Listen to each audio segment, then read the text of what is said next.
If everything is working appropriately, we should be live. Probably.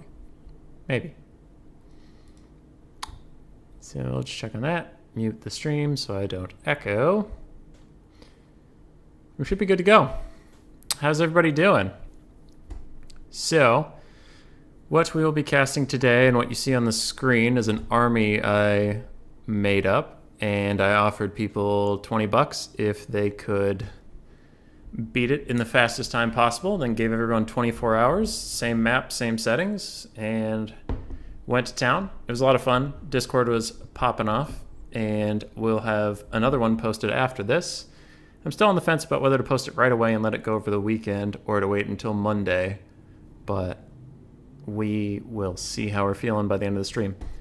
So before we get too deep into it, this is the army. I designed it to have a decent amount of skirmish elements, especially the Scourge Runner chariots, you know, heavily armored, fast units that couldn't easily be just cornered and dragged down. One big, scary monster that caused terror that would at least require some ranged capabilities, a couple artillery to do some damage on the advance. And then I chose the basic Dreadlord lady because she gets killed in almost every trailer, so I thought it'd be fun if she just got speedrun over and over again. So that's where we're at. And I suppose we could just kick it off. So we will go get rid of the screen blocker and just leave me. Hello. We'll go to the replays, and I believe we will start with F&G. So this is F&G. Took a very different build than the rest of the tournament. Almost everybody else had kind of an agreement on what was going on, except for F&G, who went full Frost Rush with the Norskins. A very interesting build, one I liked a lot, and kind of the reason I wanted to cast it. So we're kicking off. 2 Frost Worms in the sky are immediately pushing very heavily forward. Many Norskin Warhounds pushing as well. 3 Ice Trolls and a Famir of Shadows with Pendulum, I believe, and Wolfric.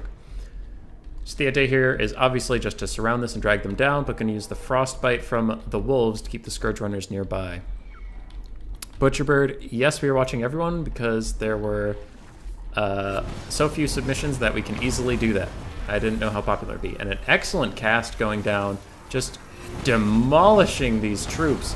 And a double Pendulum, very interesting. Dragon Breath's going down, and already F&G is out to a great start. Most of the infantry are dead or breaking. And the main point is just get army losses as quick as possible. Now we're not even a minute in, and the balance of power is already showing a favor for the Norskins.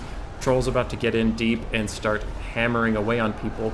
And maybe this build will suffer a little bit on clubbing down the Hydra. That's the only thing I could see being trouble. Because, yep, the Scourge Runners are already getting worked on by the dogs. And Frostworms jumping down on the Hero Core, just annihilating them. Wow, Norska performing way better than I expected before I saw the replay, to be sure. Most of the Dark Elf forces are breaking. The Hydra's at half leadership, though, being at almost full health, and its nearby general is already dead as Wolfric just goes to town on it and immediately piles back into the Hydra. Yeah, and that's going to be army losses pretty quick already. As we mentioned, it is a speed run, so it looks like the time there was about 1:36. And just to keep it consistent, I always go into the last number I see because it seemed pretty consistent. And Butcherbird, I was going longest to shortest, except I didn't include my own because that was 2.5 minutes, and it was so far behind the rest of you that I skipped it. So Wolfric got 1,700 value in a minute and a half. Just appreciate that for a second. 1,400 first Familial Barrow Fiend. The rest did fine on value. It was mostly chasing stuff off. The Frostworms are very interesting, and that's one of the reasons I wanted to include this game, was just the build was so unique and really fun. It's a small build, very concise, but it did what it needed to. And by God, it eviscerated everything. But very nice, very nicely done by F&G. I liked it a lot. This wolf got 1 kill, but 680 value, and I think that's really funny. All right. Now, I have to check my little notepad to know which one goes next. I just know I'm starting with F&G. All right, so F&G in our contest came in 5th place, but I really liked the creativity of his build. Next, we'll go with Biblington, who came in 4th. Biblington going with the much more standard strategy, though everybody had a slightly different tinge on it, and that is Greenskin Rush with Grom the Paunch. Now, I was surprised. I personally tried to take Skarsnik because of the Vanguard, but it seems like everybody else agreed that Grom was just better. The interesting thing here that Biblington brought is this Arachnarok Spider. Now, I didn't really know what this was for until I watched the replay, but it actually does serve a good purpose. Squig Hoppers on the flanks, vanguarded, and just going to take it to the backfield. Used to take out the Scourge Runner Chariots, I imagine, and Night Goblin Fanatics on the front line, probably going to rip into this Dark Elf force. Hey, everybody. So, as we can see here, the AI clustering up for just a very nice loon. And, oh, these loons just backstabbing Biblington. It is a terrible day to be anybody in this front line. Everybody's getting messed up. This Hydra's running rampant. But as you can see, much of the last game and the triple pendulum / Seafang going on, the Dark Elf infantry just do not last in this format. And over here we see a Dreadlord with Sword and Shield getting worked on. We'll go back to that. So this Ragnarok Spider, I found out what it was for. Well, Biblington's in the chat. He can tell us if I'm wrong, but I think it was mostly to fight the Chill of Sontar and just start bullying it around, because it really does do a good job at that, dealing high burst damage, making its leadership spike down. So that's pretty good. Chill of Sontar's already breaking off. Everybody's breaking or dead except for these Scourge Runners. And the Scourge Runners seem to be the hardest part of these builds for anybody to take down, except for our winner, as we'll see. Squig Hopper's getting all over. I believe that's a hero down there. Yeah, the Canine Assassin. But not on top of the Scourge Run Chariots as I would have imagined, though Army Losses takes care of them quite nicely. And that is 1 minute and 27 seconds. Very nicely done by Biblington. And we're going to go back and watch it again for one specific thing. Biblington, watch replay.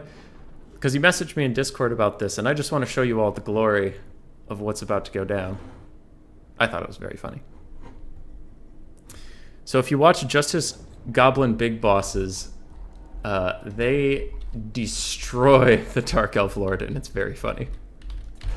Alright. So we dive in here. Already a good hit. They need stabbing. So she only has 31 melee defense. That's pretty low, but between Grom and the Goblin Big Bosses, she does not last very long. Another hit. I think I saw another hit in there. She's already breaking. Another hit. Another hit. And she died. 40 seconds into the match. It's beautiful. You love to see it. Alright, I'm just going to super fast forward. Just to get to the end so we can look at the values again that I skipped. But I did want to rewatch that little Knight Goblin tag team. So one of them got 800 value. One of them got 278. Grom got 670. And I think all of that came from killing her. And she maybe got one attack off on a Goblin Big Boss. Maybe. Fanatics did very well. They're super good in this format. Only one of them not paying for itself in this. And, like, I'm treating this like a normal game, right? But that one almost not paying for itself in a minute and a half. So that's pretty good. This one getting, 1,200 value in a minute and a half. When I set up this this challenge, I thought it was going to be maybe, 3-4 minute games, 5 minute games. Nope. Everybody was just slamming this down. And I thought my 2 minutes was pretty cool, and it was immediately beaten. And especially by Butcherbird, constantly posting his updates, telling me how bad I am. The Hammer of Gork was interesting. Biblington in the chat, what was the Hammer of Gork for? If you would care to share. So that is him, and I'll go back to my cheat sheet to see who is in third place. All right, in third place, we have a frequent friend of the channel, Bobman. You will recognize him from many things of mine. He's a good buddy. He's in my time zone, so he's always helping me create content out of very silly concepts. So we'll pause this for a second, because this is a very different build. Much like F&G at the start, we have someone who's not taking the greenskin. So we have Wild Riders and Glade Riders with Spears, Glade Riders with Spears and Wild Riders, so very heavy cavalry corps. Triple Way Watcher, which I did not think would be super useful in this format. Some Dryads for the Vanguard, Branch Wraith, and a Glade Lord. Very interesting indeed. There was a lot of this that I wouldn't have expected. Bimlington saying the artillery is there to lower the melee defense. Very nice. So I imagine that the cavalry is going to get around behind and really try to get on these Scourge Runners that are just getting deleted by the Way Watchers. I didn't see this my first watch because I've watched all these once to make sure nobody broke the rules. And that's what the Way Watchers are for. Good Lord. Oh, and the Dreadlord's going down too. Oh, no. Okay, I wasn't paying that close of attention. I was just watching for, like, rules stuff and making sure everybody was playing nice, but damn. Oh, no. Okay, so the triple Way Watchers are clearly here for the Scourge Runner Chariots, the things that the Greenskin builds were struggling with and just leaving to army losses. But, oh, boy. Both the Scourge Runners already broken, the Lord already dead, and Bobman is destroying this, getting a nice rear charge onto the front line, breaking them all over, and it's already down to the Sorceress, Canate Assassin, and the Chill of Sontar, which it looks like the Way Watchers are teeing off on him. Nope, they're shooting at the Canate Assassin, trying to bring his leadership down. The Chill of Sontar is going negative. Maybe it'll break in a second here. And army losses are soon to come. I think everything's broken. Don't know why it didn't proc a little earlier. All right, and that is going to be a minute and 19, 20, 21. All right, minute and 21 for the Wood Elves. Another unique pick here. So yes, I am just glancing at the chat now, and Butcherbird's asking, have I already watched all of them? Yeah, I did just for the rules. I didn't sit and watch what happened in each game. I just checked the armies, made sure that they equaled out to 12,400, made sure the map was right, etc., etc. So let's check. God. Yeah, that's so much value on those Way Watchers. The Way Watchers just broke things, and then they all ran. This is definitely a route build. Because you don't have any of this, you know, crazy values that the Night Goblin Fanatics had or anything. It's so minimal value. Yeah, because like look at this. If you really think about it, right? You have 12,000 funds, right? There's maybe 2,000, let's say, 600, 3,000. So not even half the value was dealt damage to. It's just so, like. And the point of this challenge, obviously, is not to kill everything on the field, but it's crazy that, you know, someone like Bobman can do half the damage value of your army, and yet you get army lost, and that's insane. It's also weird to think that, like, you know, these builds are legal. I asked them to be legal. They're fighting against a legal Dark Elf build. So theoretically, this could happen to you, like, on Antiquity Ladder. Theoretically. I don't know. That's just nuts. That's nuts, because most games go, you know, 10, 12 minutes or something like that. So, out of the 5 contestants, well, yeah, I guess I did only have 5 legit submissions. We have the top 2 between Inticity and Butcherbird. And before I reveal who wins, I will take a moment to enjoy Houseplant memeing on me. So Houseplant had a bit of a joke at my expense, saying that in my original rules, I said banner legal, but I didn't specify large funds. So he set the funds to, and I quote, as many zeros as it would let me, and came up with this monstrosity. And still, Butcherbird and Anticity were faster, using the regular amount of funds, which is pretty funny. So here we just have a crap ton of cannons, Amethyst Wizard, nets, and I think the general strategy was to bomb them off the battlefield, which is pretty funny. But technically, Houseplant was correct. It was against the spirit of the rules, but I did not specify that you had to use large funds. I'll fix that for the second challenge, but I didn't broadcast this failing of mine to the world just in case someone took advantage of it. Technically, you all could have been using as much money as you wanted. Is that a Luminarch of Hysh? Oh god, it is. Does he have 2? He does. He has 2 Luminarchs of Hysh. Just a ton of cap. But honestly, what's happening here is kind of funny is he's getting slowed down. It looks like he's getting slowed down by just how much crap he has to move. So he may be pausing, he may be slowing down, he may not, but it turns out that his micro is just being taxed by the sheer amount of things he has to use. And the army's already almost broken, these cav hasn't even got here yet. So that's pretty funny.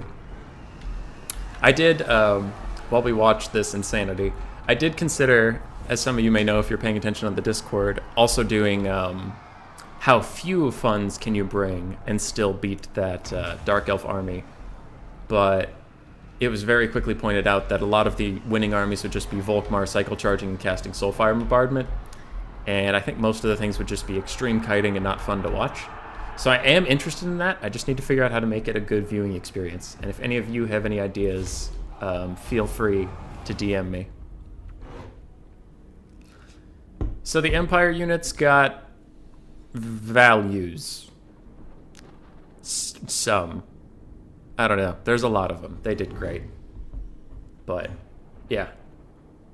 Why didn't you do that, Anticity? Why didn't you just take all the units? So memes aside, I think most of the people here, seeing as how we have 6 people watching and the people I see in the chat were heavily involved in the event, I think you all know who is second. But drum roll, please, for our second place contestant. It is Butcher Bird. Very nicely played, and it came down to super close between him and Anticity, I believe, if I didn't close my cheat sheet. Butcherbird and Anticity are 5 seconds apart. The next person closest to them is 16 seconds higher than Butcherbird. That's pretty good. Both these players got way lower than I thought possible. So Butcherbird has a very similar build to what I took in my run that was way too slow. So it just means he out-executed me rather than our builds were that different. He did take Grom the Paunch where I took Skarsnik, but otherwise this is very familiar. The Night Goblin Shaman took Vindictive Glare. Butcher in the chat, why did you take Vindictive Glare? I would have thought you would have brought a debuff spell or something. The Glare is surprising. 2 Night Goblin Squig Hoppers, 2 Spider Riders, 2 Night Goblin Squig Hoppers, 2 Spider Riders. So Bird and I were talking a little bit, and since our builds were so similar, I figured this is why he was having a lot of the same problems to me. Is what I struggle with this build is taking out the Scourge Runners. You can catch them with the Spider Riders, but you just cannot kill them. That is a real problem. All the archers are going to tee off into the Chill of Sontar, which is good. Firecaster's running out, great, but very nice cast of the Spinning Loons right into a pocket. Another pocket of Dread Spears over here. Ooh, and a double cast on not engaged Dread Spears. That is extremely nice there, Butcherbird. Chill Sontar is getting shot down. Another cast of Loons is going through this line, but you can see the Scourge Runners are getting wrapped up, but they're not taking enough damage fast enough, was what I was running into in a lot of my runs. And this other one here is full health. So everything's routing off in the middle. Ooh, the Dreadlord is getting absolutely worked on. I'll have to check back on that. It's probably just Grom, right? Date Peak Loonies and Grom. Huh. Chill Sontar's already dead. Dread Spears are dead. Army Losses is coming in hot. Yeah. It was a good game. Good game.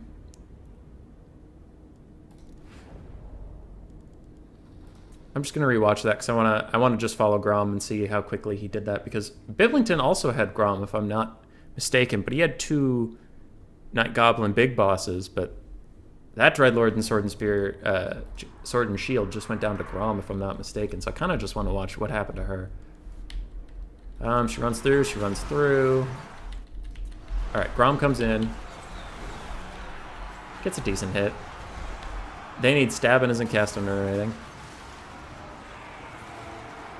Way, I'm sorry, you were on the wrong map. Way, if you want, you can DM me the replay and we can watch it anyway. But I'm down for that because we have 1 replay left to go after this. And then...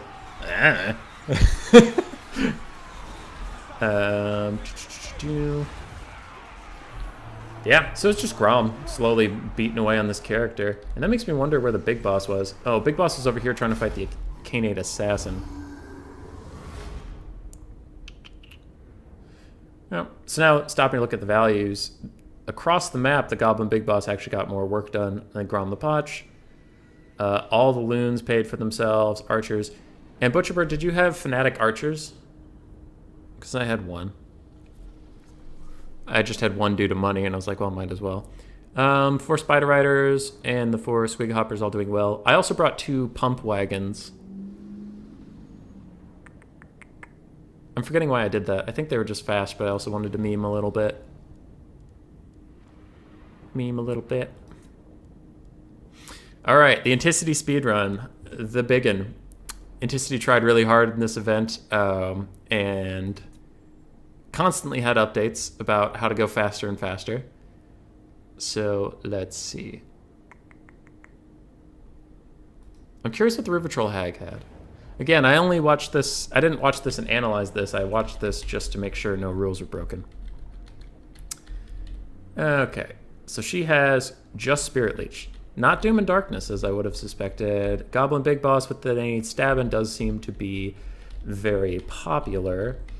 And Anticity had a lot more archers than I was expecting. Because, you know, I think the natural first thought, if you're not a professional, is archers would take too long to get their value. You just need to get in there, hit some things, and, you know, get this over with. But Anticity really investing in the archers. I mean, he won, so clearly there must be something to it. Night Goblin Fanatics, Night Goblin Archers with Fanatics, Nasty Skulkers, and then a bunch of Squig Hoppers as well. It's a very interesting build. We will see how it goes. I mean, we know it must be good.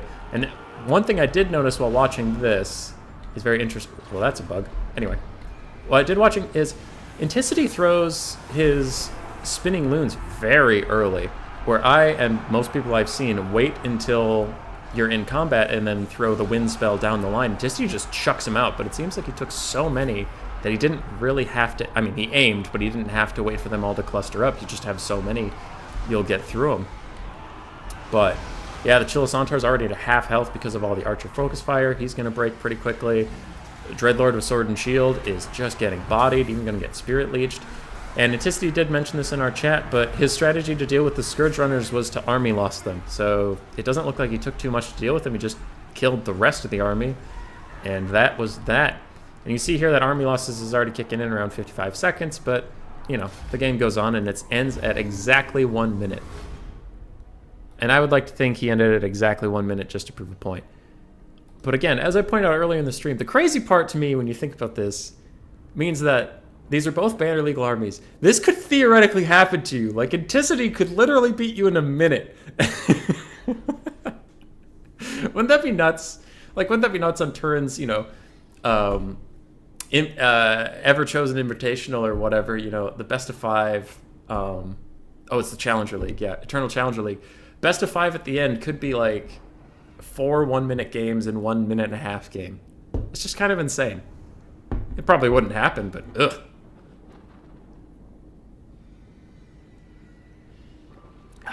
Very nice stuff.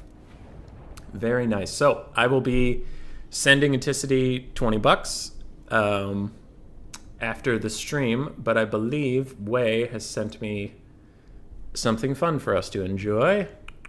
Because Wei, if I'm not mistaken, you also got a very low time, but on the wrong map. So I'll be excited to see this. What's the APM for us less educated?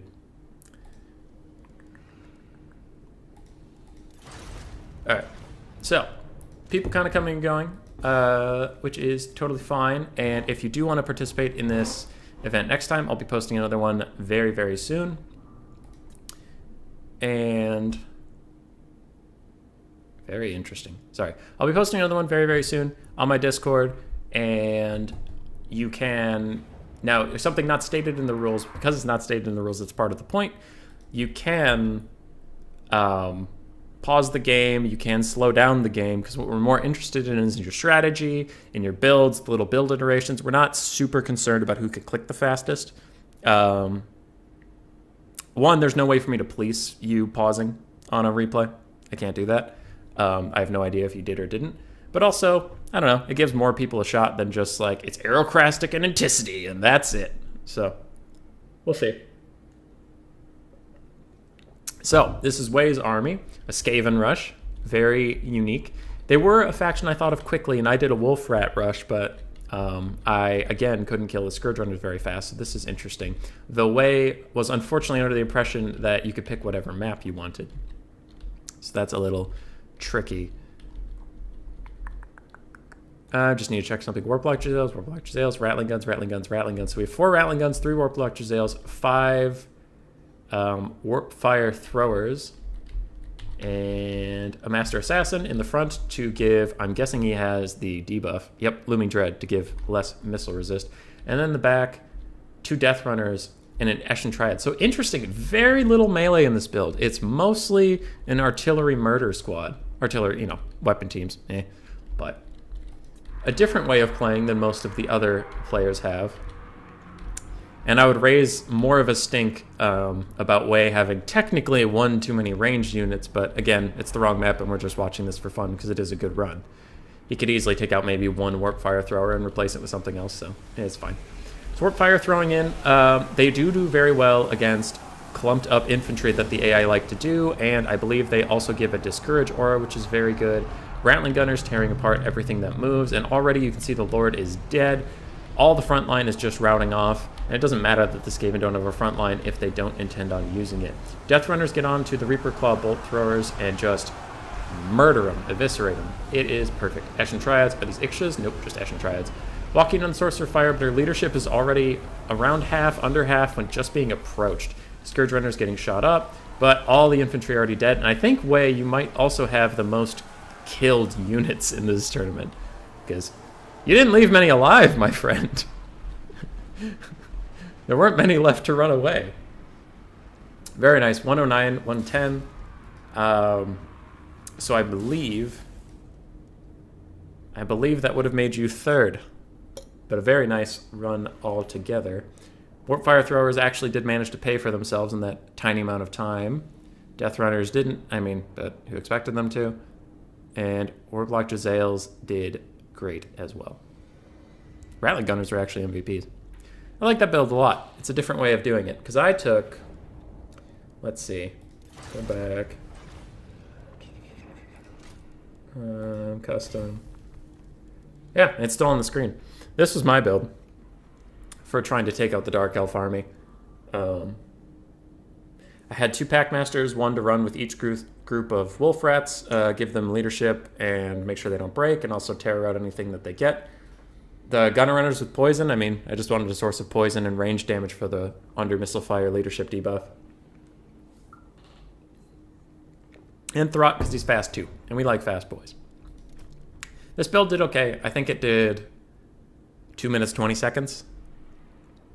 Which is, I thought it was fine until I saw my competition, and then it's not fine. It's decidedly not fine.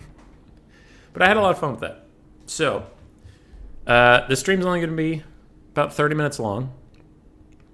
But I would like to run some stuff past you guys. See if I can pull up my stream here. Blocker. Okay. So delete this.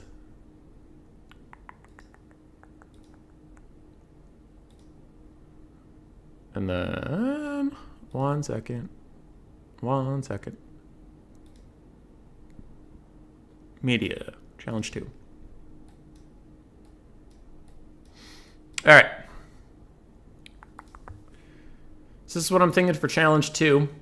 I've discussed it with Anticity and Butcherbird at least to see what they think, because they were, not playing favorites, but they were the ones who seemed most excited about this competition, so I thought I would get their opinions on it. But I call it Greenskin Rodeo, and I think it might take a little bit longer than the Dark Elf one, because all of these Wolf Riders and Spider Riders can run and actually get away from you. And then all the Goblins will try to run away. So I'm thinking that if you try to just straight rush them, they'll scatter. And I also think it'll be harder to surround this force. And then, because I like to get a little bit of everything, we have the Unbreakable Night Goblins. So you need something that can clear a horde quickly. We have the Rogue Idol. So you need something that can take down an armored large target with a ton of health quickly. Grommed Punch, we all know he's tough. And then the Night Goblin Shaman, which is, unfortunately tanky, considering it shouldn't be and how cheap it is. But that character on foot can be quite tanky. So I think this one will take longer, and I think that'll give us a little bit more wiggle room on the build types going on, or maybe make the stream a little bit longer so we don't just have, 60-second long games. So I don't know. What do you think? One, is this army too toxic to deal with? And maps pillar bone. And to avoid the houseplant clause, I will call it. I will state in these rules that your screen has to look like this. So battle difficulty, time limit, and funds will all be set. But I think that could be fun. And I was gonna wait till Monday because I didn't want people to burn out. But it seems like everyone's quite excited about it. So I'm thinking I might just launch it as soon as the stream's over and go until midnight on Monday. That being like Monday into Tuesday, not Sunday into Monday. Because I know Butcher, again, not playing favorites, but he was one of the people who was really excited about this. Yeah. So Butcher's going to be gone next week. So I thought at least this way he could have tonight and tomorrow to really grind out some runs, and then maybe some of, if he can find time somewhere else. But I don't know, just wanted to include him. So either I'll put this on Monday and do a 24-hour thing like we just did, or I'll do it over the weekend. And again, the reward's going to be, I'm thinking $20, but I have had an artist who's helping me. Hang on, I'll pull up something fresh for y'all.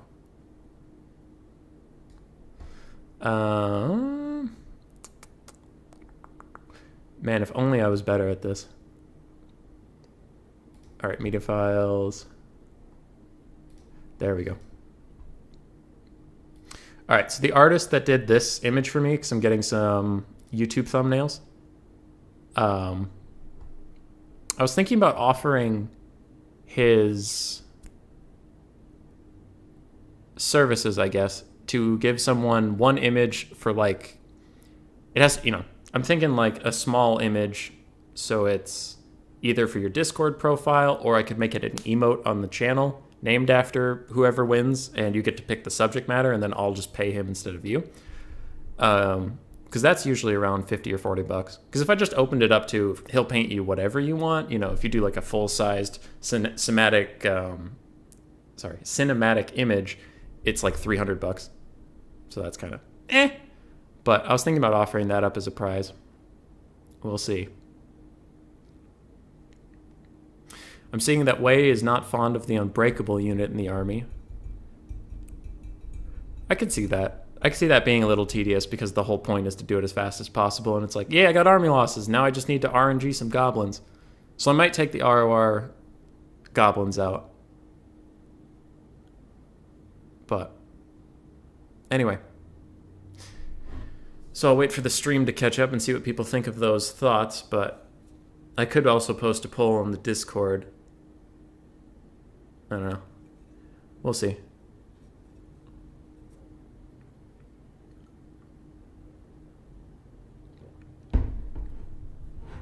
We will see.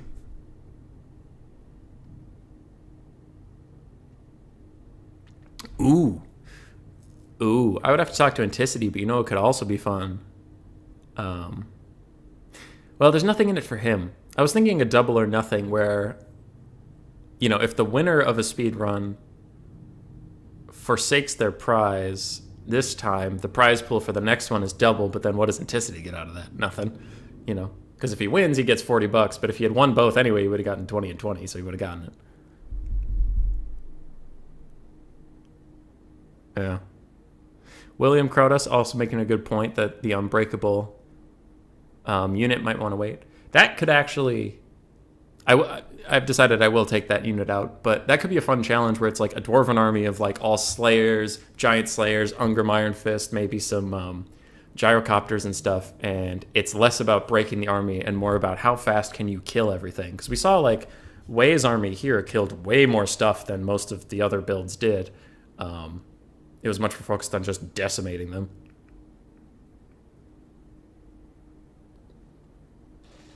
All right. So, I'm thinking that's what we're gonna do. I don't see any contesting opinions on whether or not we should do a 24-hour thing or over the weekend. And I think this build will be more difficult than the other ones, so I'm fine with giving it more time. So I think as soon as I put this stream down, I'm gonna go launch that event and also figure out how to pay Anticity. Probably as PayPal, right? Right. Probably. Anyway, good seeing all of you. If you haven't seen it yet, go check out Logic's stream that he and I did today. He set all that up. All the credit goes to him. We did a 2v2 tournament, and it was a lot of fun. And towards the end, I turned into a bit of a robot because I think his stream was catching his own mic or something. I don't know. Because I haven't changed anything, and I'm not roboting right now. But while I was a robot, I did at least 2 Balthazar Gelt quotes, so that's worth finding. That's all I have for you. You know what? You guys have a great Friday night. I love all of you. Except for you, Butcher Bird. Except for you.